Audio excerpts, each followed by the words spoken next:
Welcome to our world. It was just this weekend that Cenk Uygur and Anna Kasparian on the Young Turks had this conversation that the difference between us, Tucker, Candace, and Nick Fuentes is that Nick Fuentes actually is an anti-Semite and hates Cenk. Wait, you're telling me that you're not really a hater, you just have some legitimate concerns. Maybe try apologizing, see if that works. And you're telling me they're not listening and qualifying every step of what I mean? Maybe you're not an anti-Semite and I'm not an anti-Semite and they know that, but they don't care. And they will call you that anyway. Because this happened to Richard Spencer, Jared Taylor, yay, Lauren Southern. You people cheered for it. You created it. Mr. Uygur criticized the decision in a social media post, saying it was due to my criticism of Israel, calling the move absolutely Kafkaesque. Over 60% of Americans are critical of Israel. Will we all be banned from the UK? Get ready to cringe, get ready to cringe. But this is the truth. Netanyahu is a hero. You heard me, he's a hero. I bet you that same 60% voted for Trump thinking he would be the Netanyahu of America, right? That's hilarious because that is what the Trump voters were thinking, that he would be this great power. Because look, think of it like this. Put your panties to a side. Don't look at it from an emotional perspective. Nobody truly thinks they're the bad guy when they're in the field shooting at their enemy. The guy pulling the trigger and the guy getting hit, they both rest their head at the end, convinced that they're defending home, right? And that's the part that nobody likes to say out loud. Because they are demonic to us, not to the people that feel like they're being protected from this horrible thing that's going to happen at any moment. Sucks, doesn't it? I know. Dude, that is the most. Please fill up my cup. Yes, more of that. I'll have another, please. Thank you. How does that feel? Mr. Piker, who is Mr. Uygur's nephew, said on social media on Sunday that he had been banned from entering Britain at the behest of Israel. What? Wait a second. Wait. Hassan Piker is saying, based on absolutely no evidence, that he was persecuted by a foreign government. Do you have evidence for that? Did they say that? Well, then that sounds like a conspiracy theory.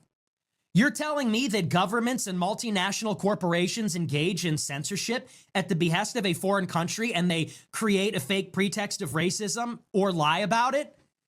To thwart your activism, you're being a victim. That just sounds like you're a left-winger crying about censorship when there is no such, there is no right-wing bias. I don't know, that just sounds like a vile conspiracy theory. You're crying, maybe it's because you're an ass.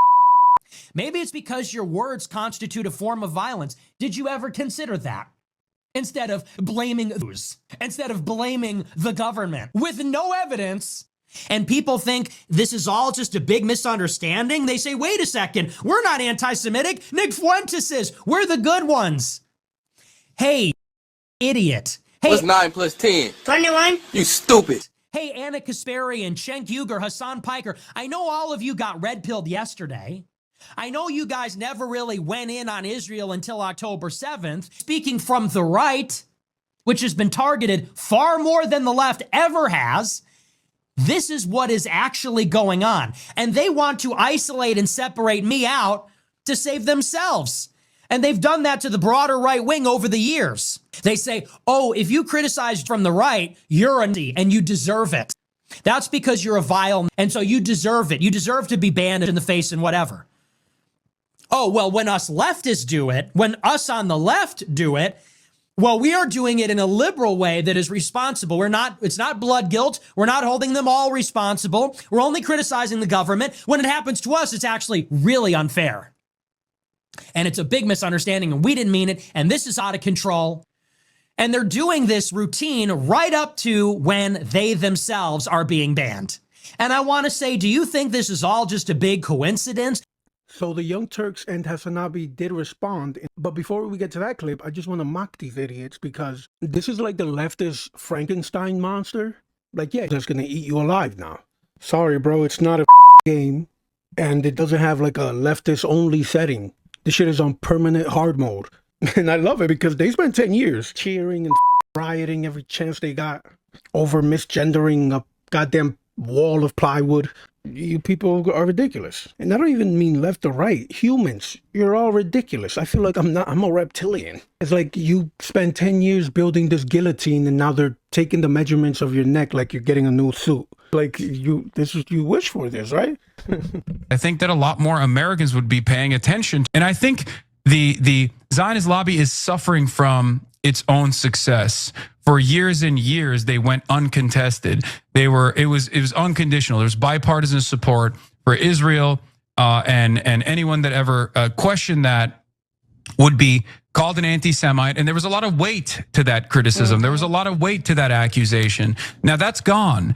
And the reason why that's gone is because everyone understands that Israel is committing a genocide. Caused people to look back at Israel's history, Israel's development, and Zionism as an ideology. And it's caused people to understand that perhaps they totally misunderstood the history of Israel for the longest time. And the toothpaste is out of the tube.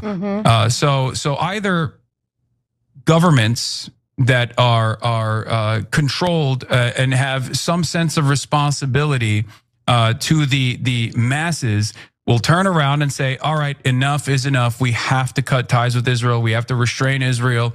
This coalition that we've designed can't continue. Or they're going to become just like Israel, as I said. They're going to turn into fascist countries. I'm worried. I mean, things look very bleak. Wow, man, I think these people are having a revelation. It's not about your intentions. It's not like a purity test. Or how many times you try to like alienate yourself from the people that say the same thing that you say. But since they're viewed in a bad light, you don't even want to be associated with them. Yeah, you're just saving your ass. That's the same thing that the Young Turks do. See, the reason that they don't link the Chosen to Israel is because you can't do that on YouTube. That's why I just said Chosen. So the truth is, they are not allowed to do that. Their audience is on YouTube. They would literally go out of business. And it's obvious to anybody with a brain that that's what they're doing. But the way they frame it in a disingenuous way, I'll just cut it right there. I have more. I'll play another clip of them later on. One that is so shocking, it's actually appalling. You think this is all just happening by magic? This is happening by design. Oh, those guys over there are the problem. We're just misunderstood. No, I think you misunderstand what this is. It is about their agenda. It is about their interests. What do they have in common with the other people that have been banned? The common denominator is your position. If you are right or left and pro-Israel, you're good. If you are left or right and criticize Israel, you're not good. And what is the structure of this? How does this work? As we talk about, it is not just an Israel lobby. The Israel lobby is subsidiary of an umbrella which is much larger. Israel itself, by the way, is subsidiary to an umbrella which is much larger, an umbrella structure, an umbrella organization, or both, or they have some semblance of identity that maybe is cultural in many countries, and what they tend to do is organize on this basis. They create these affinity, fraternal, political, all kinds of organizations for their collective benefit. They want to keep an eye on anti-Semitism because it affects anyone that identifies, well, then I have an interest in the society not being anti-Semitic. Then they're going to try to hurt me or discriminate against me. So they'll form these anti-Semitism advisory committees, or they'll have federations and congresses to govern their local community, or they'll form all kinds of other manner of organizations to lobby the government on behalf of Israel or on behalf of values or in favor of religious tolerance, all these kinds of things. So they exist throughout the world as a diaspora. They are a religious ethnic minority. They have a common interest. They have a very powerful sense of togetherness and identity. That unity that they feel in their sense of identity and how community driven they are. I agree when they say, you know, these people are just hating on us. Like, you can see how that's true. You can see the embodiment of the jealousness, especially in like white supremacists, because essentially they are just white Zionists. So they didn't even invent their own hateful rhetoric or ideology. And if you listen closely, and you'll notice it in like their racist and anti-Semitic rhetoric, they sound just like a Zionist would, because that's essentially what they're imitating. So yeah, that's pretty funny. And see, this unity that they have enables them to be able to stay in touch throughout the world. They have leaders, they stay in touch, they talk. For example, like every year, the World Zionist Congress, delegates representing like global chosen gather to vote on ideology and determine like where to allocate about $1 billion per year to various like global and national and local institutions.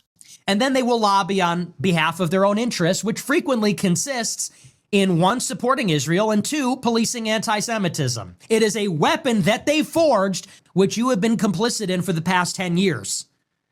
Will there be any self-reflection? No. Compromise? No. Are they even smart enough to understand this? I'm not sure that they are.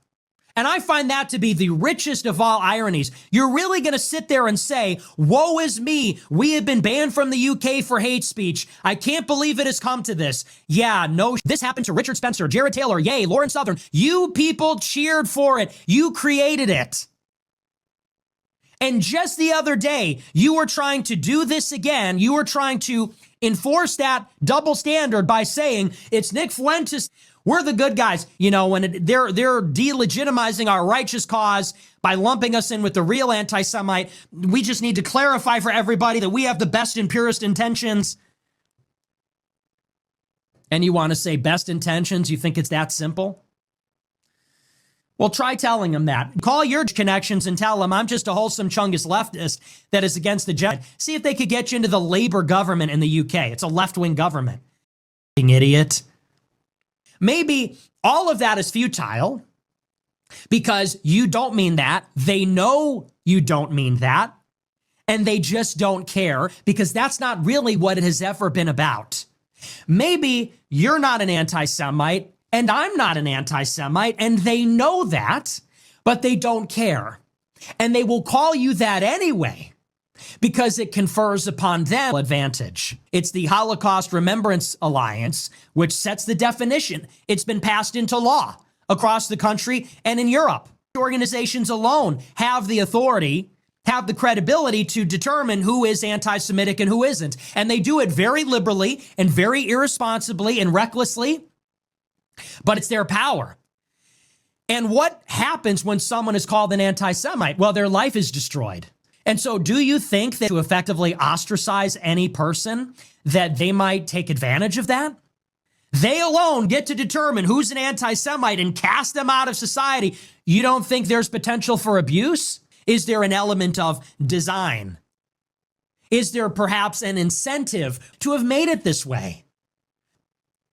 So you better think twice before you criticize Israel or their policies, or if you say anything artistic, or if you make them uncomfortable in any way. And if you're ever feeling good about yourself and you think these elites are not actually humiliating civilizations every day as they do whatever the hell they want, overtly showing you that you're powerless, as if to say you won't do anything about it, because we won't. Israel's far-right finance minister, Bezalel Smotrich, was seen in New York City alongside Democrats. This is for the Israel Day parade over the weekend. Now, Zohran Mamdani, the mayor of New York City, he was facing all this backlash because he's the first mayor in 61 years who refused to attend the Israel Day parade. And I'm glad that he did refuse, considering the fact that there was a literal war criminal there. So let's take a look at this J Street post on X. They write, Bezalel Smotrich should be sanctioned by American political and Jewish communal leaders, not marching alongside them in the streets of New York City. Smotrich is the architect of the Israeli government's policies to ultimately annex the West Bank, said that it may be just and moral to starve 2 million Gaza residents, but no one in the world would let us. He is a supporter of Greater Israel. We all know what that is. Believes Palestinians aren't even real people or a people, and is someone who has played a huge role in annexing parts of the West Bank, forcing people, Palestinians namely, out of their homes. The International Criminal Court even has a warrant out for his arrest. Take a look at this headline: exclusive ICC prosecutor's office seeks arrest warrant for Israel Smotrich. He's marching alongside Chuck Schumer and a whole host of other Democrats at this parade over the same weekend that you and Cenk get banned from the UK because you speak out against these atrocities. By the way, our First Lady of America, Maxwell, she's said to be in a very low security prison where she gets whatever she wants ordered to her. The rules don't apply to her within the prison. The officers have complained how none of them are allowed to tell her anything because she gets to walk around and pretty much do whatever she wants because she's Maxwell, you know? By the way, Maxwell is from the UK. Father, who was a high-ranking spy, was from the UK. Got it? Perfect. Okay, makes sense.